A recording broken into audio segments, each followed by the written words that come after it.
Hey, what's good, guys? Welcome to Vahagraphy's Photo Nation podcast, episode number 35.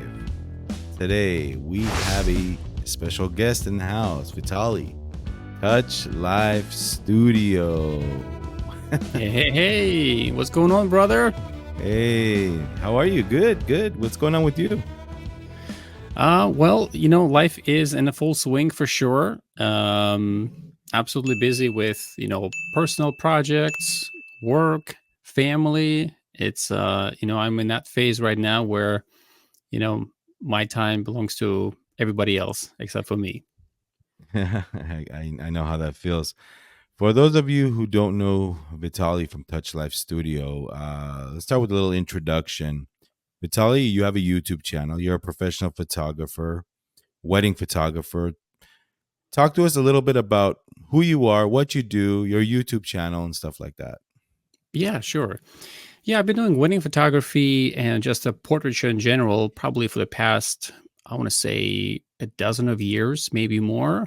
Um, my initial introduction to photography was simply, I wanted to do, I guess my father was into photography early on, and he was just doing film. And I've seen him, basically develop film in the bathroom in the dark, and it's kind of, I mean, as a kid that you just see your parents do different things, you don't really realize. But then the older I got, when I was already in college, I had a chance to travel, and my first introduction was to purchase a film camera. Um, Basically, the one I could afford from Walmart. I think it was a Vivitar.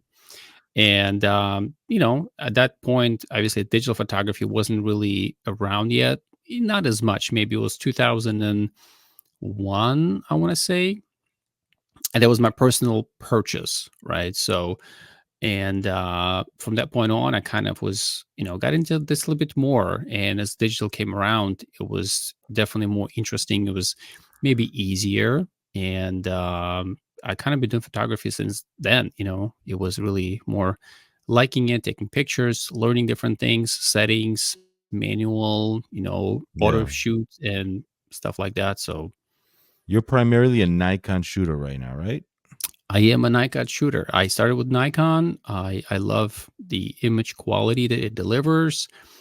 Um, there's certainly been opportunities to jump ship, go to another brand, but I kind of stuck with Nikon, especially with the release of mirrorless cameras. Everything changed for me, so it was meeting my needs more than I needed. And I'm kind of glad I did, because Y- the image quality and lenses that Nikon Yeah. delivers today is just out of this world. Yeah, man. For those of you who don't know, Vitalij, his YouTube channel is Touch Life Studio. And I've always said this about your channel, brother. I've always enjoyed your content. I think it's a very up there when it comes to production value, quality. You're always like easy to listen to, easy to understand, and you talk about the latest, greatest Z9, ZF. We're gonna talk about the ZF a little bit later, but I like your stuff on your channel, guys. So like I said, if you haven't been to Touch Life Studio after this podcast, and I'll put the links in the description of Vitalij's channel, and he's growing and he's doing a great job. Check it out, subscribe to his channel, and just check out his work. If you're a photographer, not even necessarily a Nikon shooter, check out his stuff on there. It's great. And also, I'm gonna flash some work too. You, like me, we're event photographers, but yeah, I mean, just I like to connect with like-minded people like yourself, man. And I'm proud to call you my friend from the East Coast. So yeah, I'm happy to have you here, man. No, I'm really encouraged by you reaching out and asking me to be on your channel. I always listen as much as I can. Sometimes I drive. I see a new podcast from Vahagn. Let me just play in the speakers while I'm driving. So Yeah. you have Let a me great go ahead guest and on your channel. show the audience a little bit of your channel and the face and the quality, what I'm talking about here. Touch Life Studio here. Let me go ahead and let's do this. Share Hopefully, screen. nothing embarrassing. Uh, Now here is you. Um, I love this. I love what you do here. This video is called 15 Reasons to Upgrade to Nikon Zf camera. How you liking this camera, man? How you You liking it? know, honestly, so I don't come so much from a retro era where, FM3, probably more of my parents, that would be camera they would shoot with. Uh-huh. And but I always like a retro style. I always like a Fuji cameras, they kind of have this I don't know, like nice feel about it. It's not a bulky camera. It doesn't look like a professional camera. So Ooh, what is that? when What is that that right one, there? I think it's Electra or something, Ah, that's a Yashica, I Zenith. believe. The other one was a Um, Zenith. Zenit, yep, that Zenit Yeah. was my father's camera, yep. And, Man. I just, I decided to, get this camera because, I mean, it's a full frame. I transitioned to full frame a number of years ago, and it's been really a pleasure to use Nikon. In my experience, I learned that the menu is relatively simple. I used other cameras, other camera brands, and I, in my experience, just wasn't as user friendly. Yeah. I adjusted to it. I've shot with other brands for a little bit too, and I kind of went back always to Nikon. It's a great image quality. It's easy to use, and the ZF is honestly Vahagn, and some people would disagree with me, but it could have been a Z6 III. Hmm. And the Yeah, reason but I what about say the that, retro stuff, brother? What about the retro well, the dials? retro stuff, I guess when I say could have been Z6 III from the technological standpoint. Okay, okay, Okay, so okay. it's basically if Z8 is a baby Z9, Z6 III, it could be like a Z mini baby Z8. Mm, And something that Sony have done for quite a while, every time they add a little bit of technology to a camera, they just release a new camera, so and this is kind of where ZF is way ahead of Z6 too, way ahead. Just simply bringing this yeah. XP7 processor to it, Uh-huh. and Mhm. even using the same sensor in ZF as Z6 too, it made a day and night difference. Now, there are people, I'm not sure because I'm not technologically sound, but I don't follow these things. I'm a photographer. I just go out and shoot, but there are people that say that it's a new sensor. It might be same megapixel. What do you think? You think? So everything that I heard from the Nikon report, as well Mm. as those who are basically promoting Nikon, they were saying it's the same sensor or similar sensor to Z6 II. And Mm. from what I've tested, images do look a little bit different, but I think it's due to the advancements in the processor. Again, Mm. I don't have a lab to test those things. Yeah, yeah. I can just edit on my computer just to see how easily files edit and everything else. So I love this camera. It's not much smaller than Z6 II. It's Yeah, very close to the size, but having the fully articulating screen and having the new processor, then 3D tracking, IAF. I mean, you can use this camera for sports. the It's first not a time I slouch. held it, the first time I held the ZF, immediately I noticed the heft, the Hmm. weight, the quality Quality. of the product. Yeah, the quality product. And by the way, I just ordered mine. What color? Black. Black. That's what I got. Yeah, black, black. So, Actually, it's recording me right now. oh, nice. So ZF. you're using Well, the it's ZF right now. ZF for streaming. Yeah, Well, we're not, this is StreamYard, so it's not like you're not going to see the whole probably quality, compressed a little bit. Yeah. and we're not even on 1080 on StreamYard, but you can pretty much tell that's pretty cool. Yeah, I just ordered mine, brother, and I'm excited. I'm gonna be getting it tonight, I think. Excellent. Do you have a And my lens with Z, it too, or no? no, I just got the body, Okay. body only. I can't wait, man. I've been hearing so many things with you guys with these videos, and Now I'm gonna have a ZF. So It's a great camera to have, Vahagn. I gotta tell you, probably the maybe camera only as good as its weakest link, and the only weakest link in this camera will be the articulated screen, hmm. So right? when So you if you're shoot, not so when you're shooting it, right? The only option you have is to put it out to the side, right? put it out to the side if you Okay. choose to, shoot from basically like a waist level, but you can Okay. still use your EVF and just simply close Yeah. it. And that's the nice thing about it is that Mhm. it actually helps me to shoot a little bit differently because now I can fully close the EVF, Mhm. right? So having it fully black in the back, the screen is, on the inside of the camera, and all I just shoot is through the EVF, right? Mm. And obviously you see how the images turn out in the EVF, but it's just one of those things is that you don't always kind of looking down on your screen, So it's different adjustment. I appreciate it. It slows you down. Absolutely great street camera. Absolutely great street camera. Let me ask you something. How does the EVF compare to your Z9?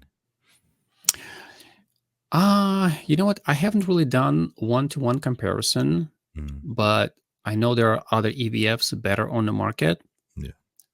but I don't buy camera because of EVF.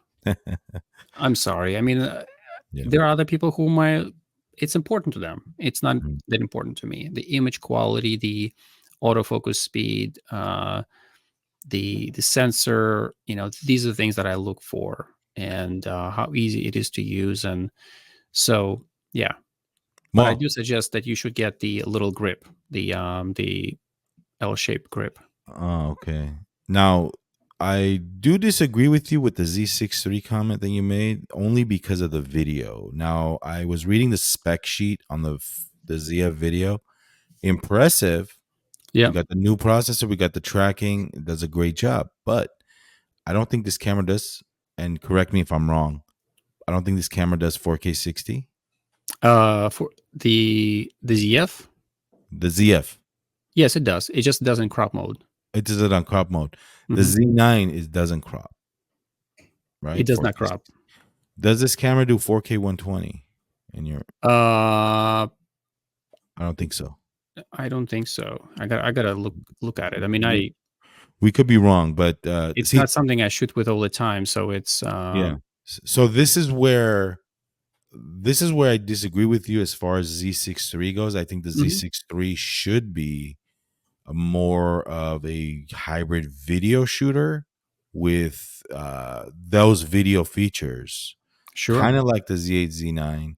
But I mean, when this camera was announced, I was upset, and but then it grew on me. It grew on me. It grew on me, and now I'm excited because I ordered one.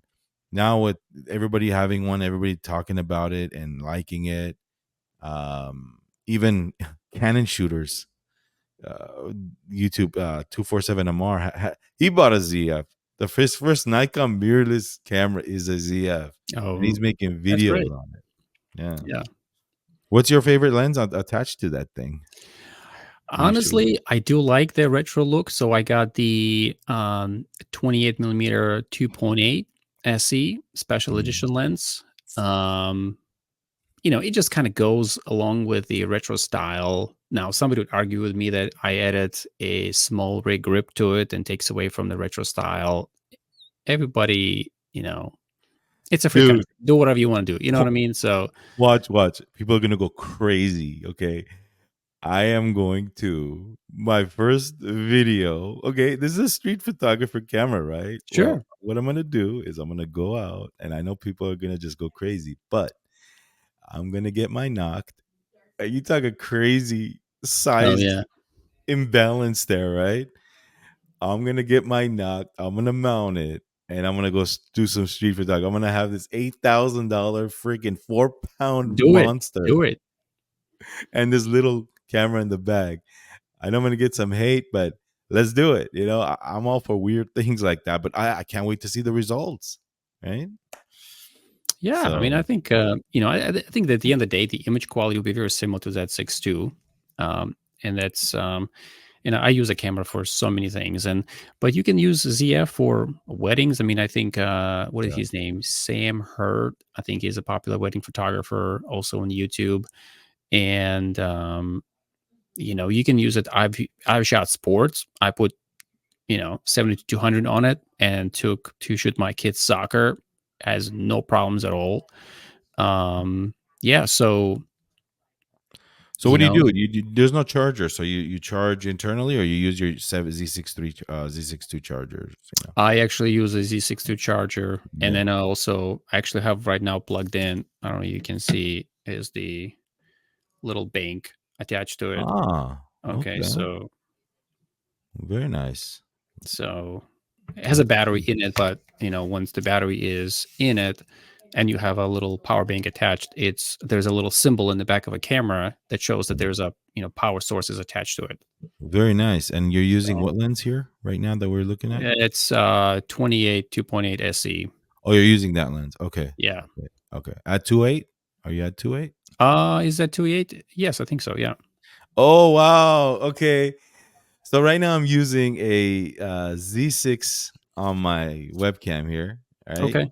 Mm-hmm. See, the advantages you have is that you see the settings, you see the screen because it's flipped out, right? Yep. It's flipped Yeah. towards you. So Yeah. I can't wait, man. I'm excited. I'm very excited. The battery on the ZF is different, right? Is it a new battery, new It's type the of battery? same one is EN-EL15C. It's a C. Okay. Yeah. Okay. Got it. Got it. Mm-hmm.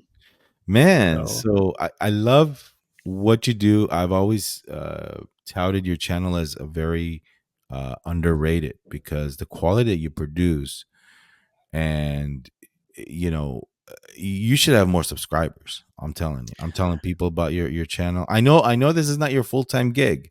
yeah. You even have a second job too, but um what you're doing, it's quality. I love what you've produced with video, the interview video that you did, describing all that stuff. But let's talk about a little bit about the transition, or the direction of YouTube, and because I know we were talking behind the scenes a little bit about this, but where is your channel going? Any changes in the future? And what's up on your channel? What have you been doing? Yeah. So I think I started my YouTube channel back in 2020 officially with releasing some videos and primarily about how to shoot wedding photography, portraiture, camera reviews. And I didn't really look for ways to monetize it. It was just something I want to try to do, and it turned out to be I actually started really enjoying it. And I think part of it because I like building and building in different ways, building a community, building a YouTube channel. I like working with wood, I like working with masonry. So it's kind of like something that I enjoy a lot. And once I was able to combine with a love of photography and then starting getting more into video. So where I'm going with this, I think I would like to see if I can get to 10,000 subscribers this year. All right. So kind of taking baby steps. And I really try to produce value for people. I don't get paid by Nikon. They don't send me anything. If it's good, I'm going to share. If it's not good, I'm going to share that as well, just to bring awareness. I think one of the videos that I released not long ago was about some of the problems that I encountered with the camera. Is basically to remove the SD card when you have an L bracket attached, and I got a lot of hate comments. Yeah, I know. But I also got a lot of comments from people who said, "Yeah, I got the same thing." Mm. So I'm like, okay, well, maybe you have a better experience and I don't. And then look for solutions. So I think I strive to produce value for people because I think when you have something you want to share and give to people, I feel like I am not wasting my time. Yeah. Right. So I don't anticipate this becoming my full-time job. So I'm not driven by the number of subscribers. but I do see that number of my viewers is growing, and Yeah. views on the channel specifically, a number of views, and you know, and even as I'm saying that ZF is technologically more advanced than Z6 II, my Z6 II video that I released, I don't know, a couple of years ago, probably my most viewed video. Hmm. And, I still answer questions when people put in the chat for me, and I try to get back to as many people as I can. So yeah, so I You, think you know my what? You know what's crazy, and I could attest to this because I also do it too. But uh, when you put out that video, I automatically knew that some people were going to send you some hate comments. But what you said in that video is 100%. It's 100% true. Why do you think it is where the Nikon fan base just some in the Nikon fan base well, all of a sudden just you know starts attacking the creator or yeah, I think I understand the standpoint where some people just want to preserve that purity of the camera. Mhm. They love the fact that Nikon was able to give something to people they love from the past, and just with many new technological advancements. And when somebody start rigging out the camera, they just don't like that, and it's okay. Um, so just need to, love people for who they Yeah. are. Mm. And, In you the know, beginning, bro, in the beginning I was like, man, I would let it get to me, but then I realized, look, guys, I'm a Nikon shooter. I have the freedom to go shoot Canon right now. I can shoot Sony, but I don't. Why do I shoot Nikon? Well, maybe because I prefer Nikon. I'm on your side, guys. We're on your side here. We're not. We're just, But at the same time, it's good to be unbiased when you're doing a review. It's good to just say, hey, you know what? I think this is not. It could be better, Nikon. It could be better. right. You know. For the longest time, I was not happy that that Nikon did not have a articulating screen, and I did see that, Sony and Canon were releasing and Fuji were releasing. And I was like, oh man, maybe I should switch because I do see advantages of using that. But I stuck with Nikon because I just like it. There's just too many things to like about the system. You know what I Mhm. mean? And given the fact so many lenses right now available, and you can still mount your f mount lenses to it, it just it serves such a huge market of people. The camera brand that I feel like it's a shame to switch in a Yeah. sense of, but if somebody wants to do this, that's fine. It's Me and you mount. Not only do we mount F lenses, but me and you mount Russian Helios lenses, my friend.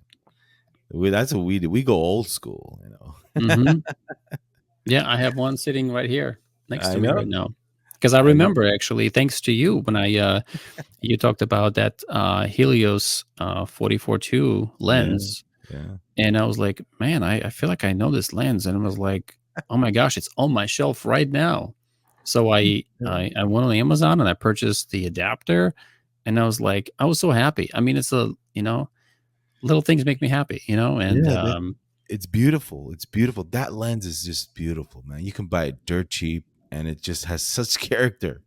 yeah. It's crazy, crazy lens. Yeah, there's bad copies out there. There's a lot of copies out there. There's Hmm. 3 or 4 different versions of it, but it's just it's a magic. I love lenses like that. I love your studio setup. I love the talking head videos. I love the reviews that you do on Touch Life Studio. I also love, and I want to see more of this from you. I also love when you go out and travel with your family, you know, Hmm. and you're taking pictures. You're combining a camera review or sample images with a vacation or something like that. I love videos like that, and I love the personal side of you. You show your family, and it's just personal, and it gives it that special touch. I want to see more of that on Touch Life Studio. Okay, I appreciate that. We'll work on that. We definitely have some summer plans, you know, to go different places, and I do plan actually to bring my ZF with me just to test on different conditions too, and even more in a vlogging fashion. I want to try to do that a little bit more.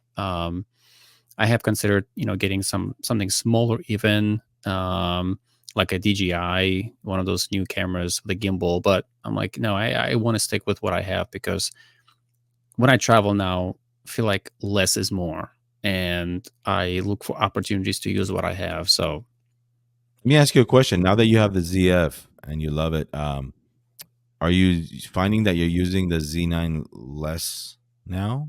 Uh, so I use the Z9 more for formal events that I go to, mm, formal shoots. I would say.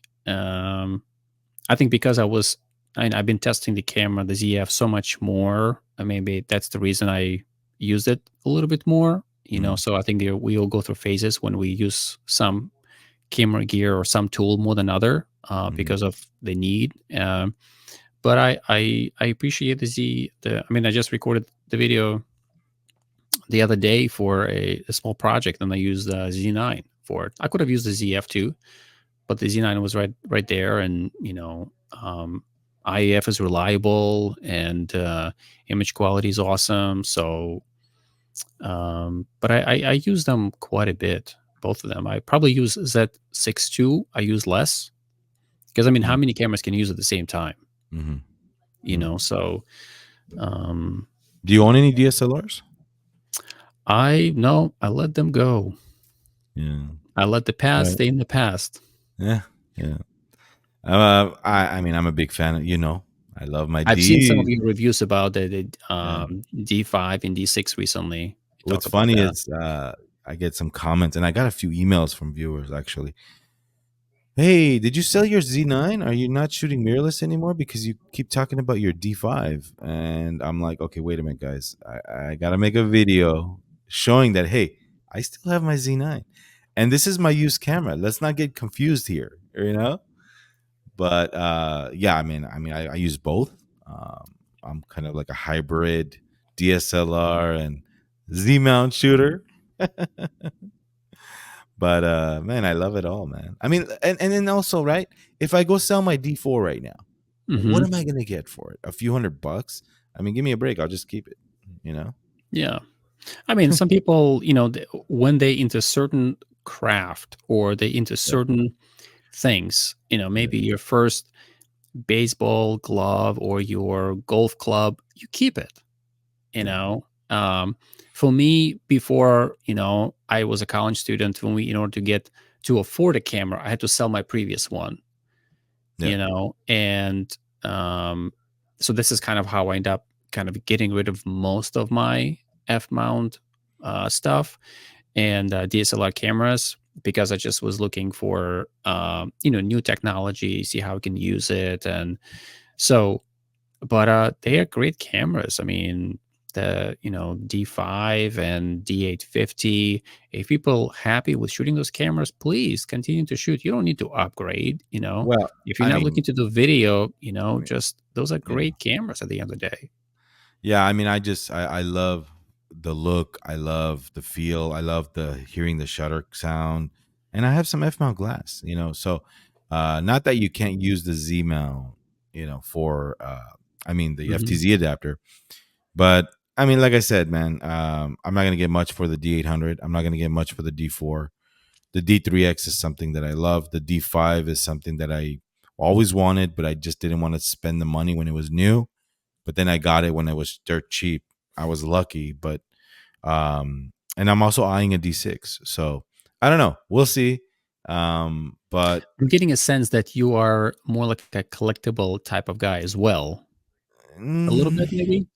kind of not so much because you don't buy these cameras to kind of like think that it's gonna raise in value, like collectible, like Leicas and stuff. But Hmm. Hmm. uh, but I just like having them. I don't know, man. I'm a fan of Nikon, bro. I love Nikon. I love the brand. I love the There's history. nothing wrong with it. I mean, it's great. You love you know, But to there's a circle back to circle back with the your YouTube channel, one thing that I really like about you is like, you know, keep staying true to yourself, keep being that unbiased reviewer, say what you really think about the product. And it's so important, you know what I mean? It's so important not to sound like a salesman in your videos, you know, like, oh, check this out, yo, this is good.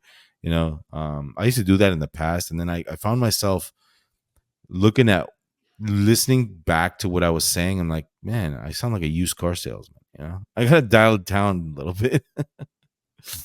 So, yeah. Yeah, I mean, I have friends who shoot Sony and those who shoot Canon. I was talking with someone who just got Sony A7R4 or A7, Mm, I forget. And we were just not talking about cameras. We were just talking about craft, really, you know. And and I think this is what eventually connects us as people. You know, it's a love for photography. We just use different gears, and but yeah. it's fun to talk about gear as well. Yeah, I've a lot of respect for you, and also you're an event photographer. So, so you're a professional wedding portrait, right? Event photographer. Hmm.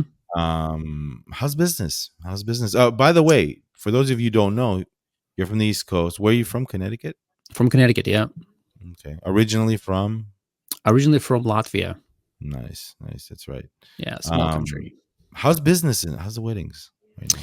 You know what? So I'm not actually now actively seeking for jobs. I kind of let the jobs find me. People ask me more for now different events, more for portraiture, especially for this year. And it's just my life is busy, you know, with Yeah. my family. So if somebody's asking me for to do a wedding and if I'm available, I will go out Uh, and more of a portraits because of the shorter sessions. They're not as expensive for people, and that's kind of where what I focus on right now. So um, this is your website right here, Touch Life Studio, yes, yeah. and oh, nice. Yeah. How long have you been shooting weddings? Well, let's see. Must have been before my son was born. So since maybe for good 10 years. I love this right here. I love the angle. I love the top perspective. What is your most used lens at a wedding? Most used lens, I think, right now has become 24 to 70 because of how versatile the lens Mm, is. mm, But I do find that I get, I don't know, more pleasing images personally from 85 mm. millimeter lens. Have you have you shot video with that? Do you own the you own the Z 2.8, right? Which one? 2470. Yes, yeah, 2.8. Yeah. Can, you shoot video with that talking head video? It's so damn sharp. I mean, that's the only lens. That's the lens I use pretty much for most of my talking heads. Ooh, I like that one right there. The one Yeah. previous. Um, oh, it's so sharp. It's got this magic glow to it. Hmm. I love the 24 to 70 2.8. I mean, Yeah. that lens is awesome. What's in your wedding bag? Like what's in your camera bag? In my camera bag right now, for the most part, I go out with a Z9 and Z6 II, Mhm. and I bring obviously 24 to 70. It kind of stays on, but to be honest, I also try to use a 50 Mhm. and 85. I do Mhm. bring a 7200 as well with me, 2.8, Mhm. but obviously I maybe use it only 10%. And for the most part, when there is uh, some sort of a procession, then I have to be, outside or something like that. But, so Which 85 version do you have? 1.8. Ah, okay. That's great lens. I love Great that lens. lens. I mean, I have considered of getting 1.2, Mhm. but I just feel like, you know, it would be only for me because Mhm. my clients would not know the difference. Yeah, yeah, Most people exactly. don't know the difference. So Exactly. Yeah. Um yeah, I mean, honestly, I don't even take those lenses at on a gig. To be honest, I shoot like, when I go out and shoot weddings, I do like 2470 is my most used lens. Walk around, Hmm. but when I go out and shoot park pictures like portraits and stuff, 7200, because I like to be versatile. I know the 85 would give me killer bokeh, Hmm. but I want to be versatile because the 7200 2.8 Z lens is more than enough for the bokeh background blur separation. Just zoom to 200 and compress the hell out of the background. But pretty much 2470, 7200. I have the 85 in my bag. I have a 50 in my bag. I have a Is it 85 1.2 or 1.8? I have the 1.2. It's big. It's Hmm. big. Uh, but sometimes I don't take it because it commands a presence. But the 50 is in my bag, and I also carry around a super wide just in case I want to do like, a really cool artistic kind of thing. Hmm. And then the hall shots, the super wide hall shots. 1424 does the job for me. Even the 1430 will do the job for anybody. That's a great lens.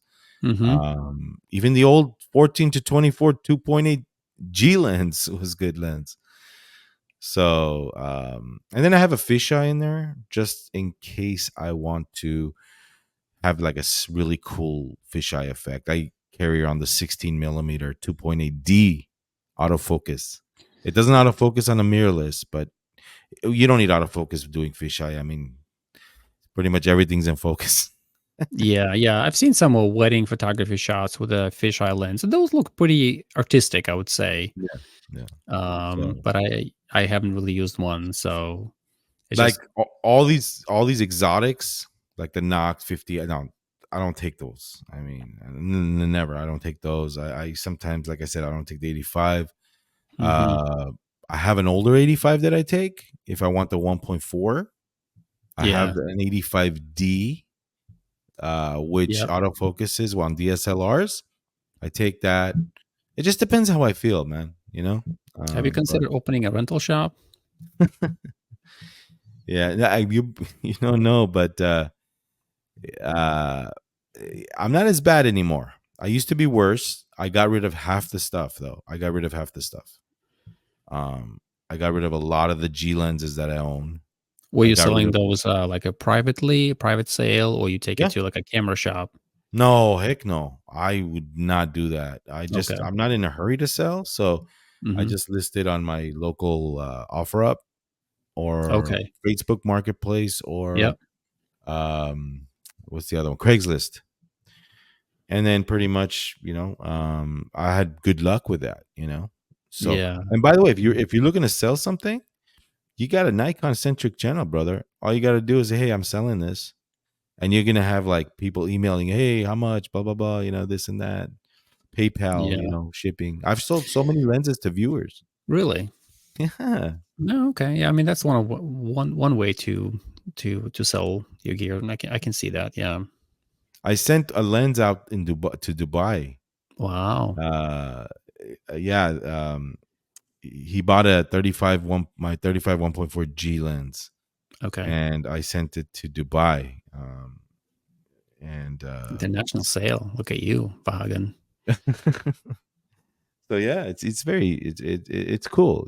But I used to be worse, man. I used to be. I'm not like Roy. Roy Roy. Bigsby, the guy that was in Australia that has like a bunch of like cameras in the back when he's on live streams. Remember Oh, Chuck's wasn't show? wasn't yeah, with Chuck. Yeah, yeah, yeah, yeah. Yep. I know who you're talking about. Yeah. Man, do you miss Chuck?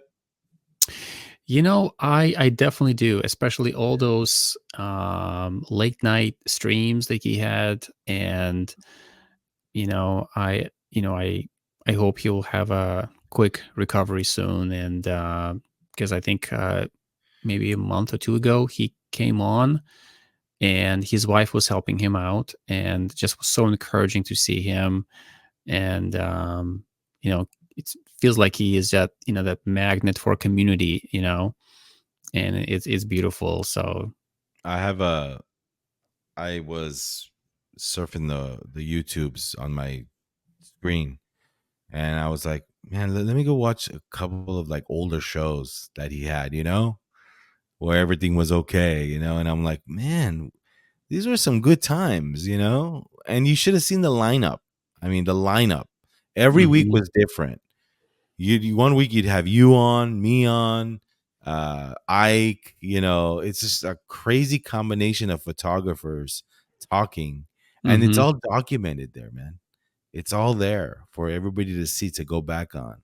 But yeah, man, we wish him a speedy recovery. I haven't spoken to him ever since this happened, Hmm. so I tried reaching out a couple of times. I just don't want to, bother, bug him. You know what I mean? Yeah, I understand. Yeah, He'll reach out to me when he can, of course. Yeah. and I'm giving him and his family space. I just don't want to be a burden and stuff. But it's definitely not the same. Live streams are not the same without Chucky. We need him back. He's great. Well, let's send him some love and shout out right now, Chuck. If you're watching us, we're thinking of you. We're praying for you. We're wishing you a speedy recovery, and we are looking forward to see you start your streams back here again.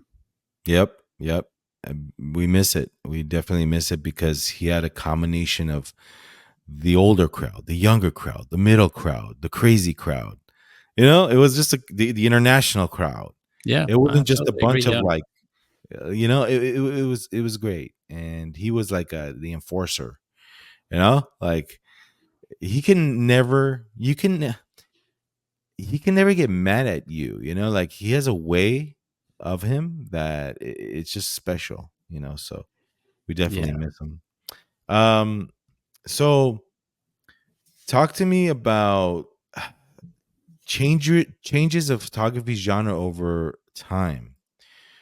Do you think that the genre that you're in or other genres are changing over time or evolving, especially with like AI and stuff like that? What's your take on all this stuff?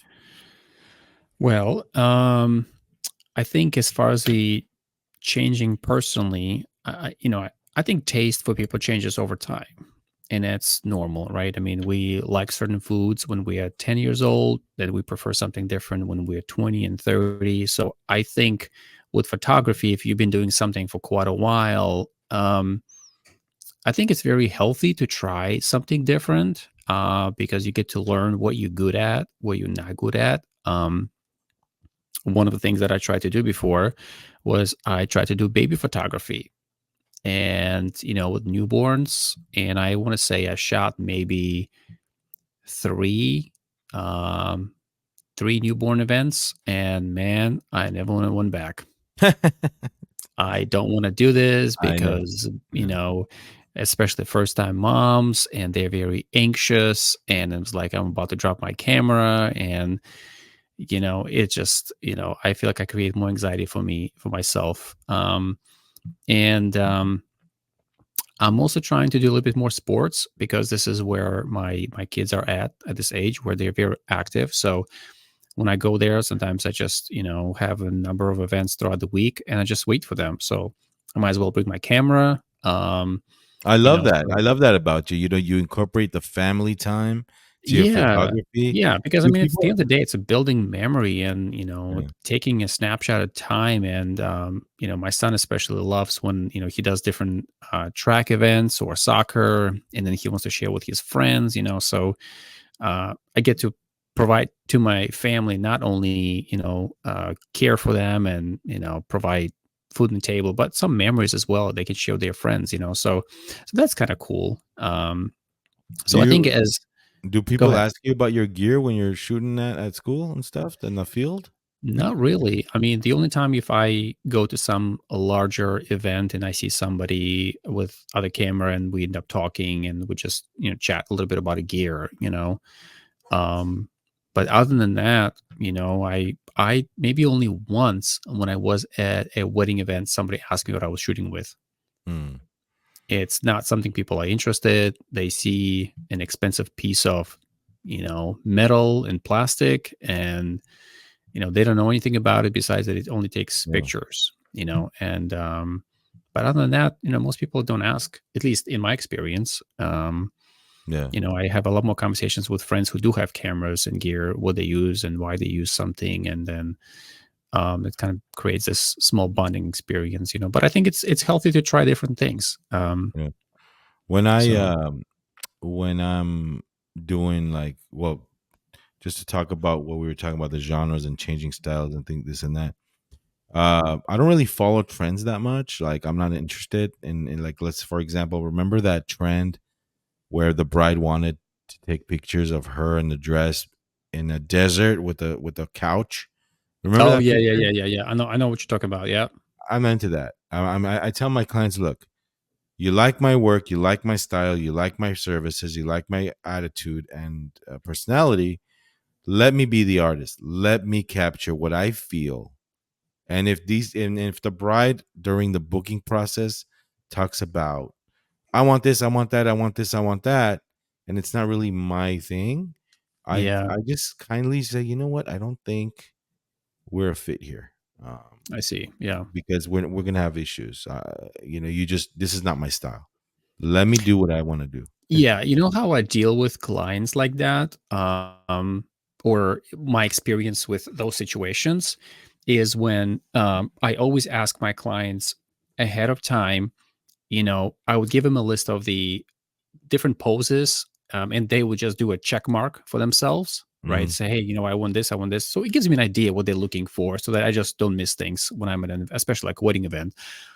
But then when I also have a spot for them. Is there anything special you want me to do? So we can plan ahead for that. Hmm. And if they didn't request anything at the time, I'm not gonna bring a couch to a desert with me. You know what I mean? Or so we're just gonna deal with what we have in the Yeah. spot. So um Yeah, usually things like that happen at the pre-shoot. But or the dress. Remember, trash the dress. Remember that when that was in. yes, I have never shot Trash the Dress, but I've seen other people do, yeah, yeah. They call it trash the dress, but do they actually trash the dress? I don't think so because they pay So like I five. had one of my brides, who I shot the wedding, and then maybe 6 months later, I saw a post from her on the Facebook. I guess she hired another photographer, and they were doing basically pictures in the water by the waterfall somewhere. Basically, at that point, your dress is ruined. So, Yeah, yeah, and I guess that was a trash the dress type of shoot that I wasn't invited to. So, and I'm okay with that. yeah. Yeah, it's crazy the requests we get, and one thing that I would tell photographers, newbies, is that don't stress too much. If you missed a shot, I always put in my contract that I'm taking pictures in my discretion, meaning you're not obligated to come back to me and say, how come you didn't take pictures of the decorations or the centerpieces or this and that.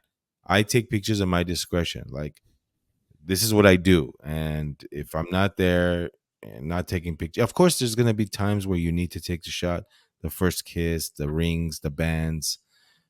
Three, and tell me if you agree with me. Three major key moments at a wedding. Don't screw it up, guys.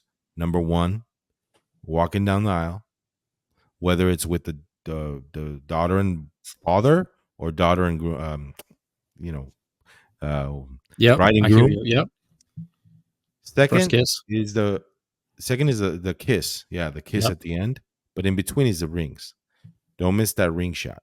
That ring Those are shot when sometimes hard to get, right? yeah, I Because, know.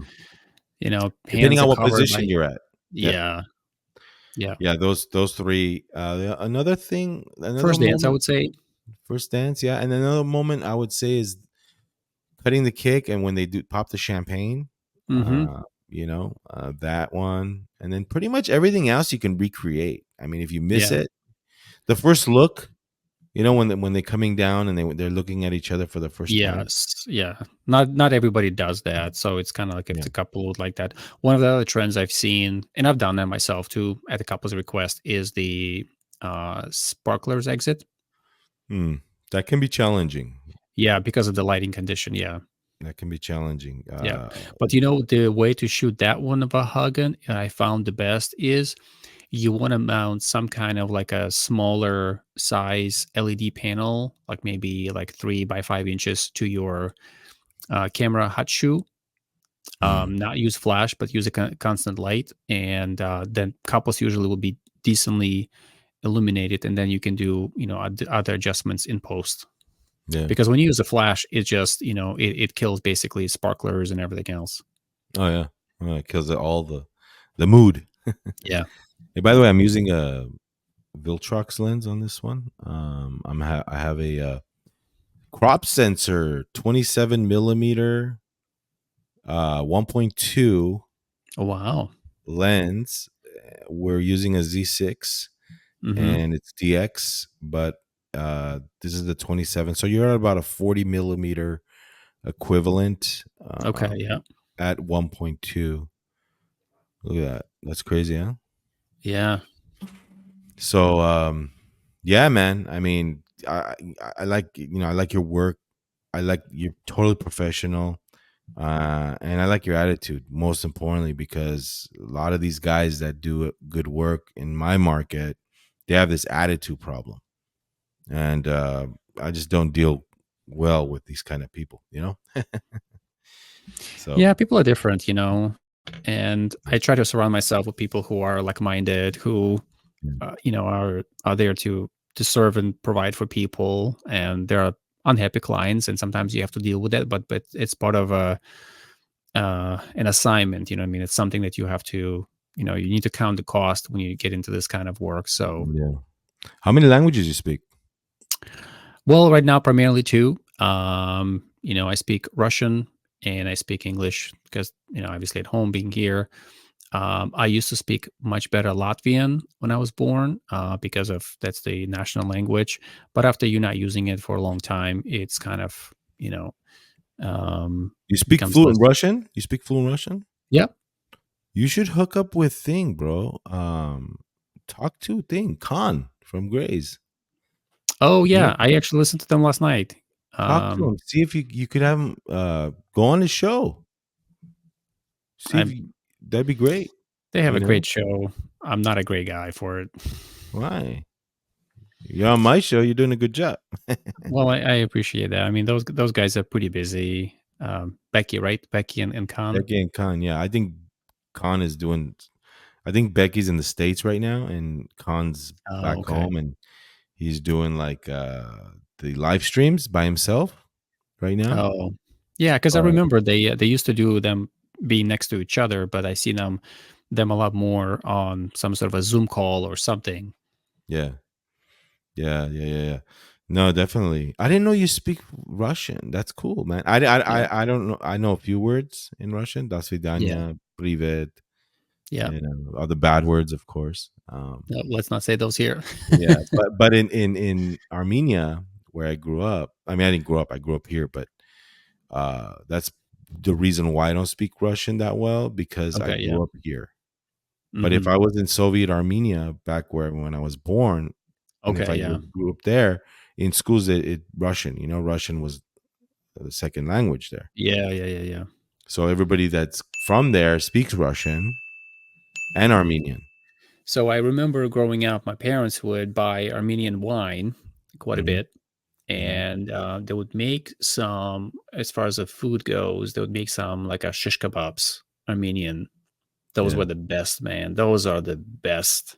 dude, you come to LA one day. I'll take you to the best places for Middle Eastern, Armenian, Russian food. I mean, Okay, you got everything here, noted. and y- great people, great environment, shish kebabs, everything, bro. Oh yeah, that's So awesome. yeah, you ever come out here? I don't think you've been here, right? I've been to California. I've been to California in 2001. I spent there Oh, about okay. 3 months in San San Jose. Francisco. Oh, yeah, San Jose. That's right. That's Mm-hmm. right. I remember that. Mm-hmm. What did you think of San Jose? It was cool. When I was there, that was my first time in the US. Ah, Okay. And so everything seemed so big to me, and, big distances, everybody's so happy, California. And maybe that's why you're so happy because you're from California. Uh, but back then, in that time, I don't think Silicon. Well, there was Silicon Valley, but it wasn't like the Facebooks and the Apples and They were Okay, there yeah, still, but it wasn't like that big, you know. But yeah, now it's like the headquarters are all over there. YouTube, Google, everybody's there. It's yeah, going crazy. yeah. So that's awesome, man. That's awesome. You wanted to do something about. You were talking to me about some photo questions. If I would like, you would ask a question, and if you wanted to know if I agree or disagree. Okay, yeah, yeah. So I've seen this game actually. Some other people have done, and I thought that's kind of bring some light-hearted conversations to it. So Yeah. what I was thinking is, I would read a few questions, and some of these questions are easy, mild. We have some medium questions. We got some spicy, and we got some spicy hot. All right. So which ones do you want You're to gonna start ask with? me questions? I'll go for it. Well, what I'm gonna do is honestly, I don't know the answers to some of them. When I Uh, say it's more of your opinion, really. okay. Okay. Okay. And we would answer agree or disagree. So I have my little handy dandy, Ah, okay, agree or disagree. and I'll be And, like this. and okay, so you want to do the thumb? Yeah, thumbs down, thumbs up. If I agree. Okay, so you want to start with the first one? All right, Sure. so DSLR cameras are dead. Three, two, one. So you You disagree. disagree. They're not dead. Okay, tell me why. Tell you why. Well, they still work. They're They do. reliable. They do. They do. They mount great glass without an adapter. They have a certain look to them. They have the shutter sounds amazing, feels amazing. It gives me a response. The handling is a little different. The OVF, let's not forget OVF. A beautiful OVF that I love. It's Mm-hmm. kind of like, okay, I know the EVFs have advanced and they look great, sure, but it's like looking through a window or looking at a TV. What do you rather look at through? A window. I'm just kidding. You know what? EVFs have much better, but that's why. What? Yeah. Why do you I disagree? think I think Nikon is not going to be making any more Oh, I know. DSLRs. Oh, I think that in terms of I production. think production technology, Canon Oh, and Sony, everybody is, so I think probably 10 years, well, maybe 15 years from now, I think some of the D850 will become one of those retro style cameras at some point, and so wait a minute. When you asked the question of was dead, you were talking about production. production and I think the transition for technology. Okay, okay. Then production, yeah, I agree with you. It's dead. Yeah. It's done. But as far as usability and what you said, maybe not so for me. So, and a lot of Okay. other people. What's next? All right.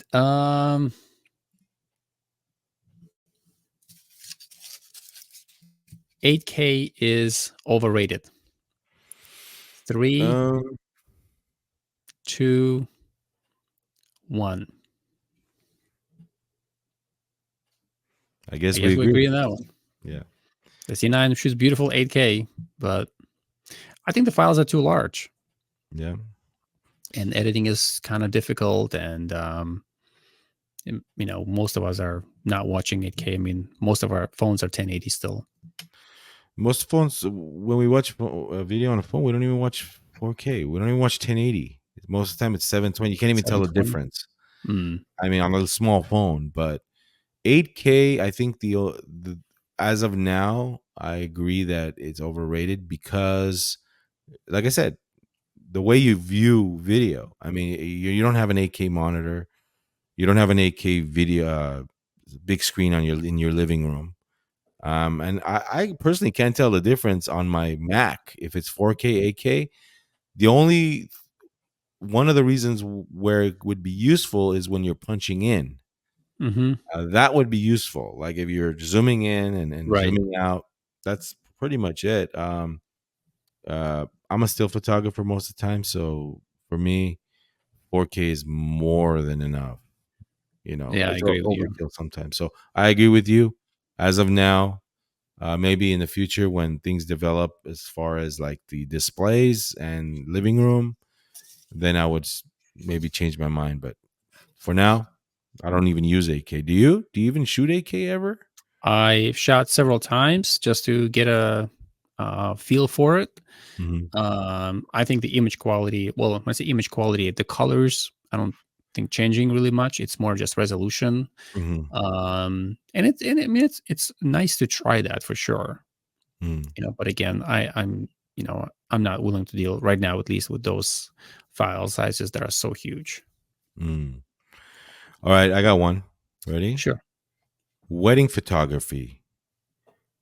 Is it a respectful profession? Well, wait. Let me rephrase it. Wedding photography is a prestigious career. One, Mm, two, three.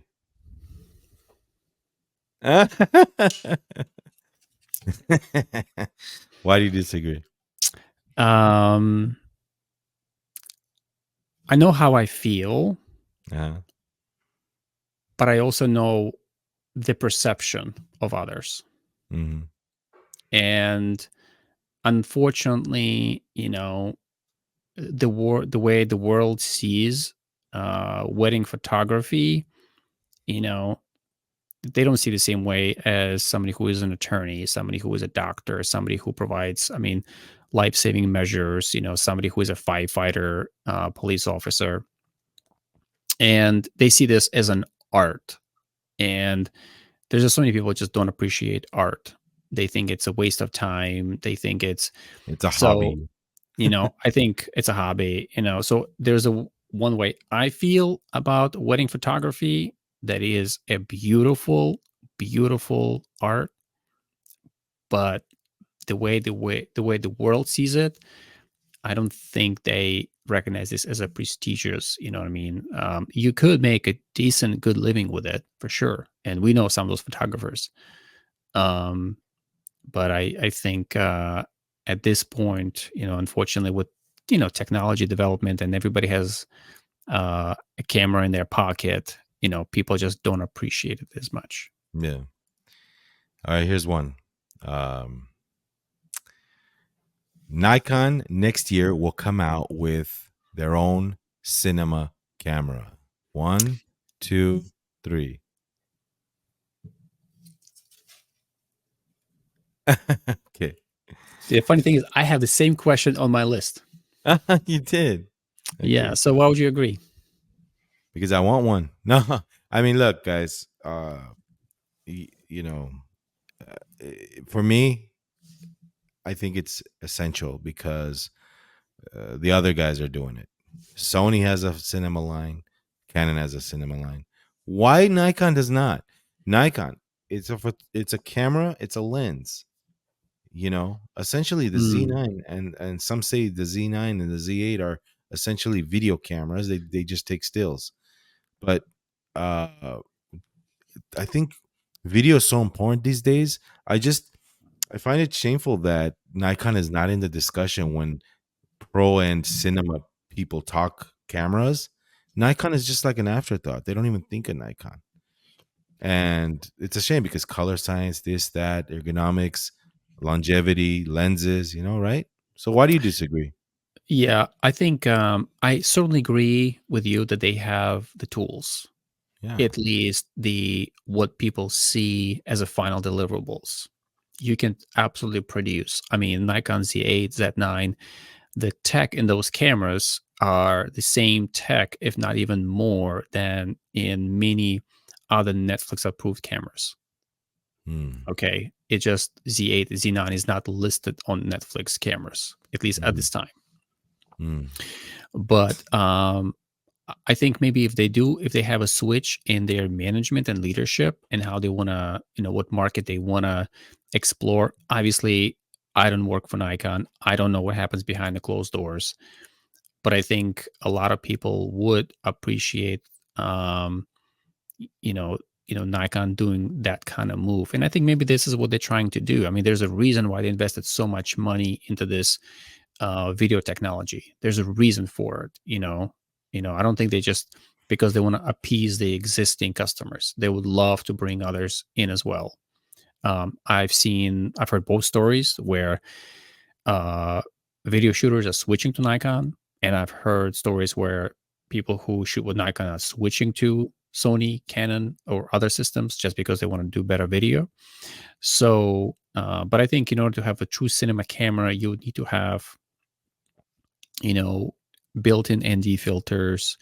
You would need to have maybe much larger dynamic range, and The ability to handle heat.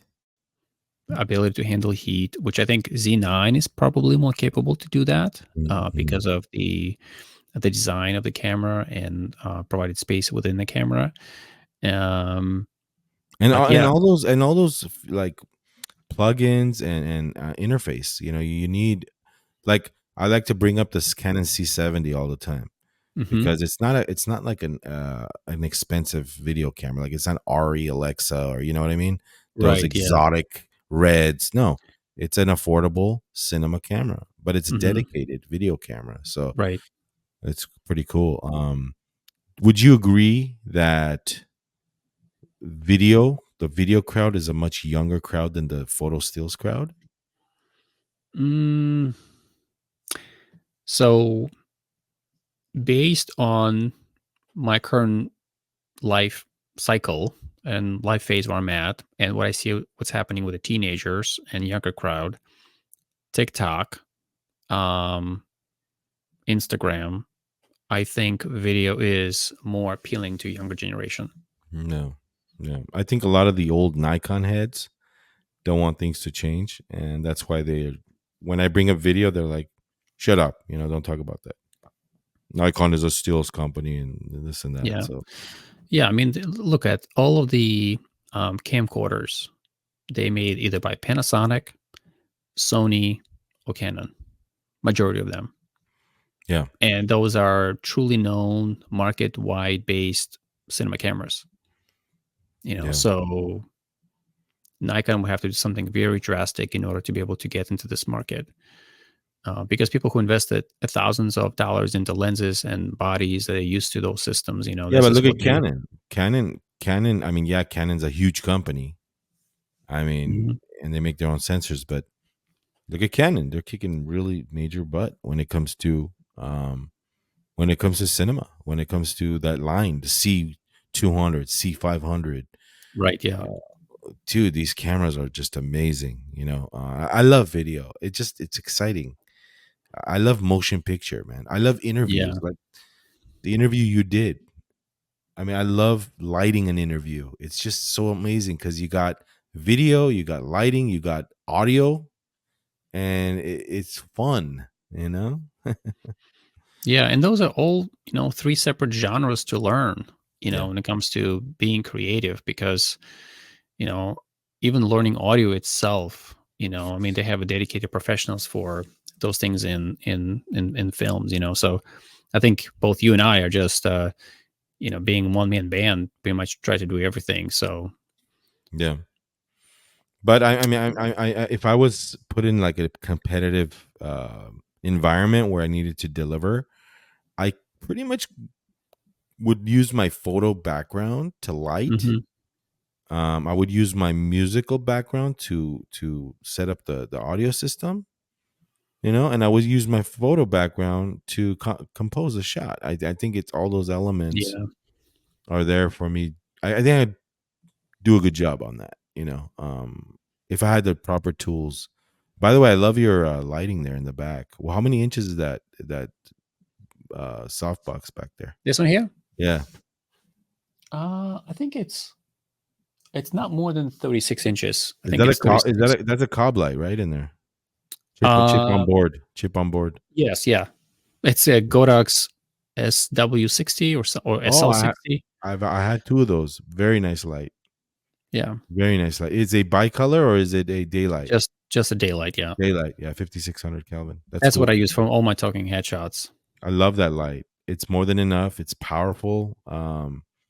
I've had those. I've had the apertures too, which are expensive. Hmm I sold the apertures. I have a couple of GVMs. Mhm. which are cool. Great video maker. Okay, yeah, yeah, yeah. Shout out to them. They have a great slider that I love. It's like a motorized slider. I've seen some of your videos where you had a slider going, yeah. Oh, dude, that thing is great, man. It tilts as it pans. That's awesome. Dude, it just adds flavor to your I've production. seen a lot of those on, interviews with, different, Yeah, yeah, yeah, officials and stuff like that. I yeah. think those definitely add a different feel to it. You know what I mean? You don't almost realize that the camera is moving, but it It's adds something to cool. like a little sauce to a video that it's like, oh, that's what makes the video so interesting. Yeah. Yeah, most people they use a wide angle shot for that shot, right? Hmm. But I love using a telephoto for that shot Oh, because okay. when you use a telephoto, it's it's it's different. I mean, you see the Hmm. background blur change, like you see the Yeah. bokeh balls and whatever. I love that. Yeah. Yeah. Yeah. So, you got one more for me? Sure. Let's see. Okay. My best photography years are behind. Um, okay. 3, 2, 1. Okay, we both disagree. Yeah, man. You want Well, me to we go can first? strive. I'll tell Go you ahead. right now. Go ahead. Um, I'm always looking for new things, new genres to shoot, and new subjects. And I think that I'm not one of those guys that always look at my past work and like reminisce on that. I like to like look at my new work and kind of improve on that and then shoot different things. So the old stuff doesn't excite me. The new stuff and the future stuff excites me. And with the possibilities of maybe getting subjects in front of my lens that I really want to Yeah. shoot, projects, and then shooting genres out of my comfort zone. I love doing that. So Mhm. it's not behind me. It's ahead of me. Yeah, I I think. feel the same way. Yeah. Okay. Now this is a kind of a spicy one, highly debatable a lot of times. Better camera gear equal better images. Mm, I'm gonna think about it. Okay. I would say no, okay, disagree. Yeah. disagree. Of course, you need. I mean, you don't need, but I mean, it's nice to have a 1.2 at your disposal or whatever, right? But I think that pretty much, it's the vision, it's the art Yeah. that drives an image and the lighting. I agree. Yeah. Now the gears is I can I think shoot with gear any. helps, right? I mean, it Mhm. helps with, be more consistent maybe. I think especially in sports, right? I can definitely Mhm. say in sports, getting your more images constantly in focus, you Yeah, know? it's definitely helps nowadays with the 120 frames a second stuff we're talking about. Yeah. But I like to look at the old days where these guys only had one shot in a roll of film. How'd they do it? So it's Good one thing point. to like. It's something to be proud of when you say, "Look at the shot I captured." This moment in time that I just knew that moment was gonna happen, and I captured it. Yeah. That's it takes practice. It takes being at the right place at the right time, of course, and just being lucky. Being lucky. So, yeah, no, I don't think gear pretty much doesn't matter. I think gear matters more for video than photo. I can I see think. that, especially Yeah, yeah. yeah. So for those guys that say, "Oh, I need the latest greatest camera," no, you don't. No, you don't. So the But camera then brands yeah, want the camera yeah, brands want to make you think that you do. right, But yeah. you know, so Yeah, and there's so much in marketing and, and some of it great, some of it is just to try to bring people in and they doing their job, you know what I mean? And um but yeah, I think we where we are today, especially with camera technology, I mean, if camera technology does not change in the next 2, 3 years, let's say, which I know it will, I think we will be absolutely happy with delivering beautiful images or videos make films, albums, and all that good stuff, and our clients will be very happy. Yeah, But exactly. I think it's a lot of times it's the professionals who drive the technology, who desire new things, who complain or put up requests to manufacturers, and the competition basically is ongoing. I got one for you. Ready? Sure. So, photography is okay. Good photography is a matter of opinion. Is subjective. Good photography is subjective. I disagree. I disagree, and this is gonna sound a little harsh. Go for it. When I see work, and I have a problem with, oh, don't criticize. You don't want to sound mean. You don't want to do this. You know, no, criticize. You know, I think that when I was growing up, the professionals would always tell me, this, you're doing this wrong. This is wrong. What are you doing? This is wrong. The lighting's wrong. Mm, Why did you do this? Do this, do that. They would actually kind of like make fun of my shots, but it helped me improve. Help me improve as a photographer. Like next time, I'm not gonna make this mistake with lighting. Next time, mhm, I'm not gonna focus on the nose and focus on the eye. Like position the bride, or why do you have her pinky up when she's holding the bouquet, or pay attention to all the details. The hair or whatever. I think that it's important to give photographers, especially new ones, constructive criticism without them absolutely, getting yeah. hurt, without them getting, all bent out of shape. I think right now we're always afraid of insulting, or Mhm. sounding like, oh, we're better than somebody. But no. But if I see a picture that can improve, that I can make you improve on your shot or whatever, it's I think it's okay to say it.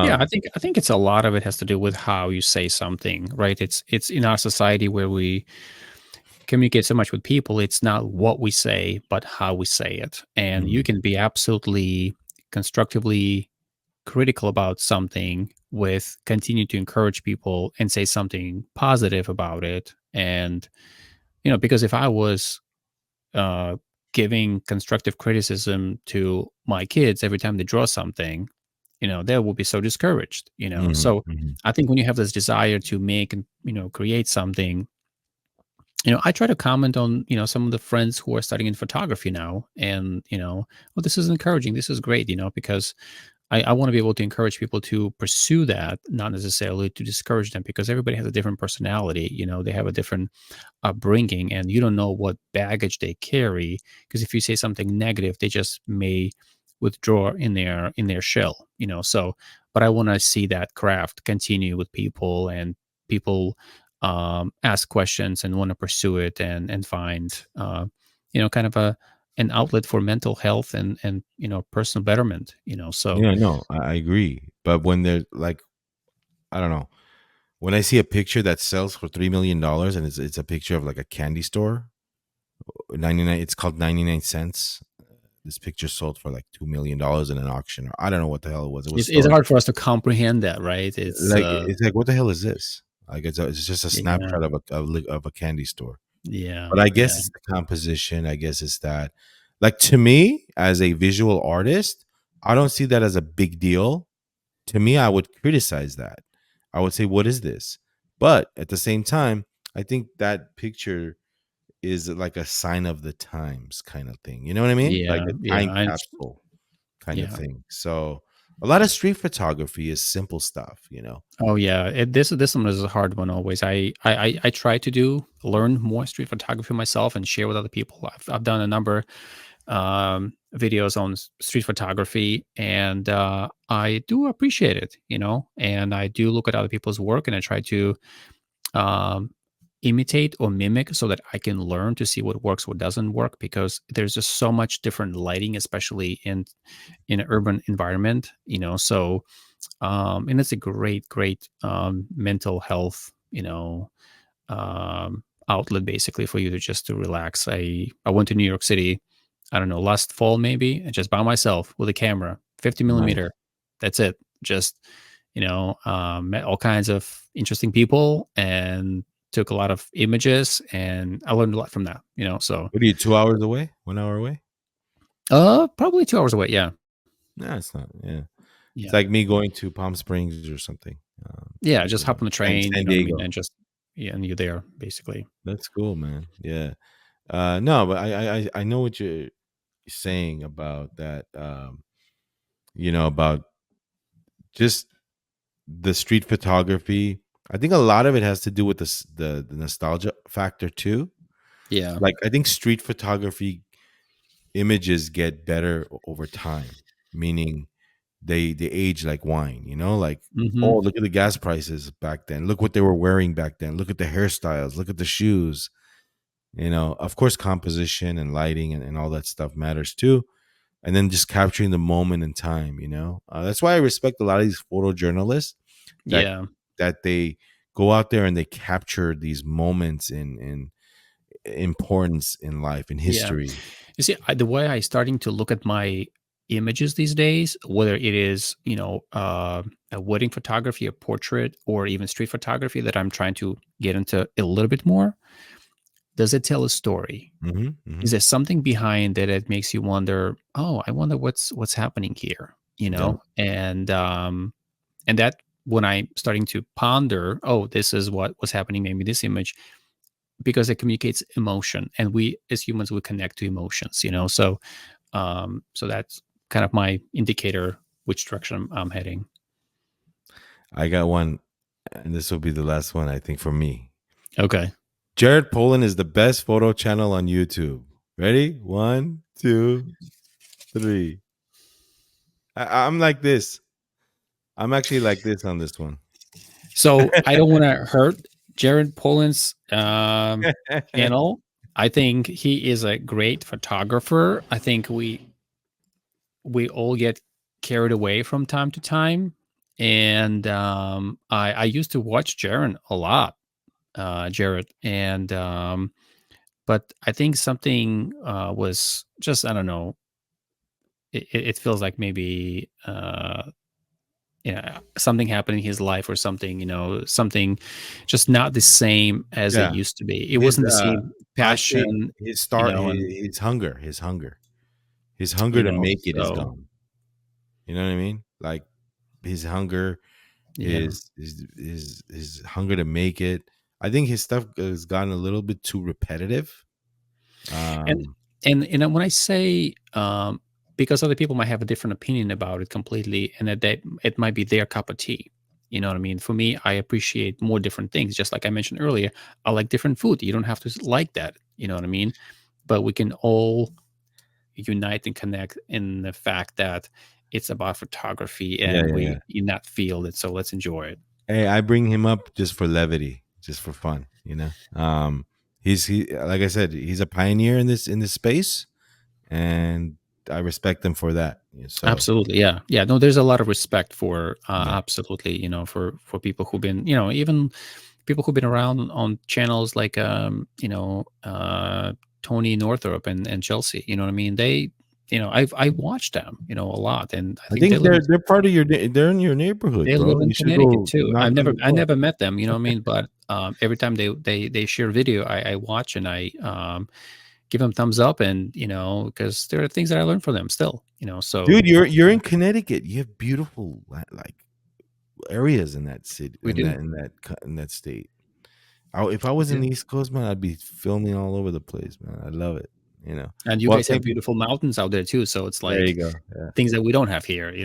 I guess it's a thing where you say the grass is greener on the other side, right? Absolutely, yeah. Because when you live somewhere, it's like I hardly go to downtown. I can't stand the traffic. I stay away from the west side. That's Beverly Hills, that area.